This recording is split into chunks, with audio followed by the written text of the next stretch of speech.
مومن تو وہ ہیں کہ جب اللہ کا ذکر کیا جاتا ہے تو ان کے دل ڈر جاتے ہیں، اور جب انہیں اس کی آیتیں پڑھ کر سنائی جاتی ہیں تو ان کا ایمان اور بڑھ جاتا ہے، اور وہ اپنے پروردگار پر بھروسہ رکھتے ہیں، اور وہ جو نماز قائم کرتے ہیں اور جو مال ہم نے ان کو دیا ہے اس میں سے نیک کاموں میں خرچ کرتے ہیں، یہی سچے مومن ہیں، اور ان کے لیے ان کے پروردگار کے ہاں بڑے بڑے درجے ہیں اور بخشش۔ اور جن لوگوں سے تم نے صلح کا عہد کیا ہے پھر وہ ہر بار اپنے عہد کو توڑ ڈالتے ہیں اور اللہ سے نہیں ڈرتے، اگر تم ان کو لڑائی میں پاؤ تو انہیں ایسی سزا دو کہ جو لوگ ان کے پس پشت ہوں وہ ان کو دیکھ کر بھاگ جائیں، عجب نہیں کہ ان کو اس سے عبرت ہو۔ اور اگر تم کو کسی قوم سے دغابازی کا خوف ہو تو ان کا عہد انہی کی طرف پھینک دو کہ اس طرح تم سب برابر ہو جاؤ۔ کچھ شک نہیں کیا کہ اگر اللہ تمہارے دلوں میں نیکی معلوم کرے گا تو جو مال تم سے چھن گیا ہے اس سے بہتر تمہیں عنایت فرمائے گا اور تمہارے گناہ بھی معاف کر دے گا،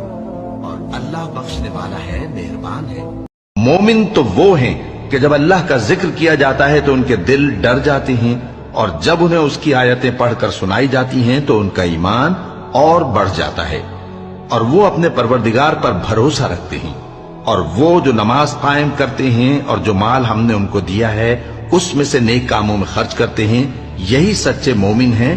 اور ان کے لیے ان کے پروردگار کے ہاں بڑے بڑے درجے ہیں اور بخشش۔ اور اس وقت اللہ نے تمہیں خواب میں کافروں کو تھوڑی تعداد میں دکھایا تھا، اور اگر بہت کر کے دکھاتا تو تم لوگ جی چھوڑ دیتے اور جو کام درپیش تھا اس میں جھگڑنے لگتے، لیکن اللہ نے تمہیں اس سے بچا لیا، بے شک وہ سینوں کی باتوں تک سے واقف ہے۔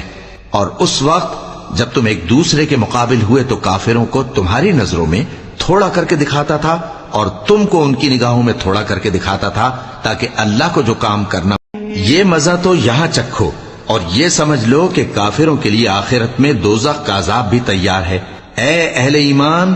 جب میدان جنگ میں کفار سے تمہارا مقابلہ ہو تو ان سے پیٹھ نہ پھیرنا، اور جو شخص جنگ کے روز اس صورت کے سوا کہ لڑائی کے لیے کنارے کنارے چلے، یعنی حکمت عملی سے دشمن کو مارے یا اپنی فوج میں جا ملنا چاہے، ان سے پیٹھ پھیرے گا تو سمجھو کہ وہ اللہ کے غضب میں گرفتار۔ اعوذ باللہ من الشیطان الرجیم، بسم اللہ الرحمن الرحیم، یسألونک عن الانفال قل الانفال